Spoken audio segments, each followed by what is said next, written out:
তোমরা যদি দুইটা কাজ করতে পারো আমি আল্লাহ তোমাদের দুইটা কাজ করে দেব। সকলে পড়ি সুবহানাল্লাহ।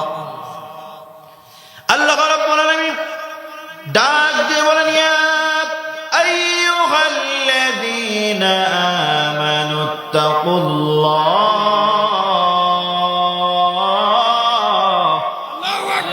ওয়া কুলু কওলান সাদীদা।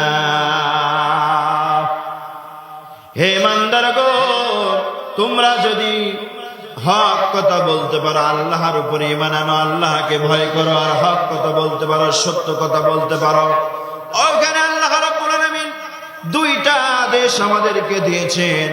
এক নাম্বার ঈমান আনতে হবে, আল্লাহকে ভয় করতে হবে। দুই নাম্বার হকের কথা বলতে হবে।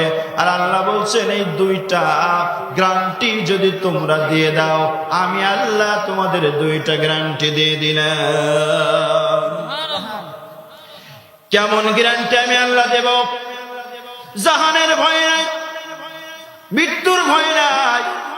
যদি তোমরা হক কথা বলতে পারো, সত্য কথা বলতে পারো, তাহলে আমি আল্লাহ তোমাদেরকে ইসলিহ লাকুম আ'মালাকুম ওয়া ইয়াগফির লাকুম যুনুবাকুম ওয়া মান ইউতি'ইল্লাহা ওয়া রাসূলাহু ফাকাদ ফাযা ফাওজান 'আযীমা।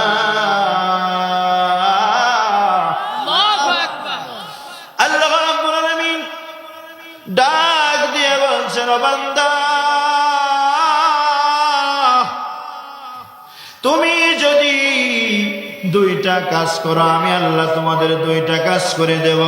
এক নাম্বার, তোমাদের ভালো আমল করার সুযোগ, শুদ্ধ করার, শুদ্ধ আমল করার সুযোগ আমি আল্লাহ তোমাদেরকে দিয়ে দিলাম। দুই নাম্বার, তোমরা জীবনে যত গুনাহ করেছো আমি আল্লাহ গ্যারান্টি দিয়ে দিলাম, ওই পাপগুলো ক্ষমা করে দিলাম। আর যারা রাসূল এবং আল্লাহ উপরে আনুগত্য করবে তারাই হলো মহা সফল কাম অর্জন করলো।